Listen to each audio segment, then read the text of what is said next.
Good afternoon. Thanks for watching MartyMyRealtor.com. I'm doing a little video talking about what is the difference between a bank-owned home, a foreclosure, and a short sale.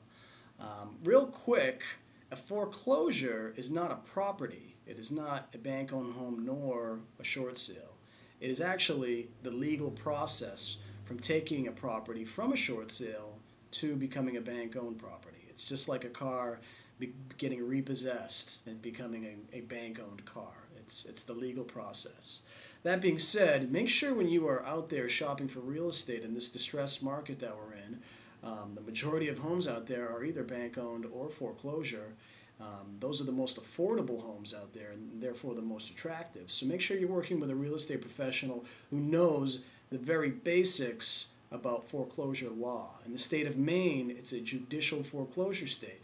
So a short sale is pre-foreclosure. It's when a homeowner can no longer afford the property. They need to get out. It's no longer worth what they had paid for it years ago. It's just doesn't make sense for them to hold on to it for a variety of reasons. Therefore, they're asking their lender to release the lien on the property because they have a hardship. This is a short sale.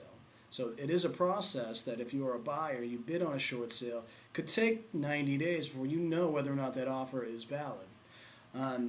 So make sure your realtor knows what's going on behind the scenes. It's our job as a fiduciary agent. We have certain responsibilities. We can't do legal advice or give legal services that a lawyer can, but we need to know the ins and outs of every single property that we are participating in as a buyer agent. We need to know, is this property going to go to auction? My buyer has an offer out there on it, and we need to know, what are the liens? Are there still liens on this property? Water, sewer bills sometimes can show up at any point in the process. So you need to make sure that you're working with an agent who knows how to use online software and figure out where exactly these properties are in the foreclosure process. Because you can sell a short sale up till the day of auction. Before that judge bangs his gavel, you can still sell that and buy it as a buyer. Now, as soon as the judge bangs the gavel, now that's a bank-owned property. So there are ways to delay auctions for the benefit of the buyer and obviously the seller and get that property sold. So having said that, it's also important if you're just shopping for bank-owned properties, it's a quicker process, but there's still a lot you need to know as an agent about how to find out. Are there still liens on the property? They're supposed to be cleared. Sometimes they aren't. Sometimes you go up to the day of settlement and closing, you find out that there's still a second mortgage on that property that wasn't properly released. You need to know way ahead of time. Work with an agent who's going to be able to do a title search for you and work with his network of attorneys and local title agents who do that legally. So that being said, there's a major difference between a short sale and a bank-owned property. And that difference is the foreclosure process.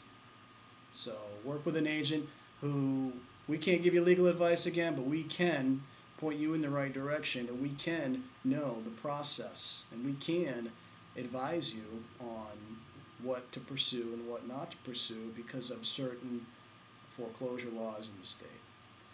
So that being said, if you have any questions about, as a seller, how to short sell your home, the ins and outs, there are tax consequences and maybe legal consequences. There are new programs helping sellers and getting them money to relocate.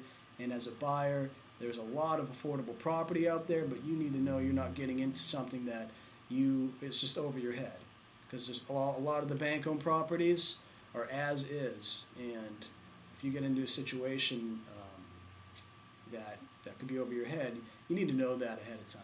So thanks for watching, and continue to watch, and I thank you.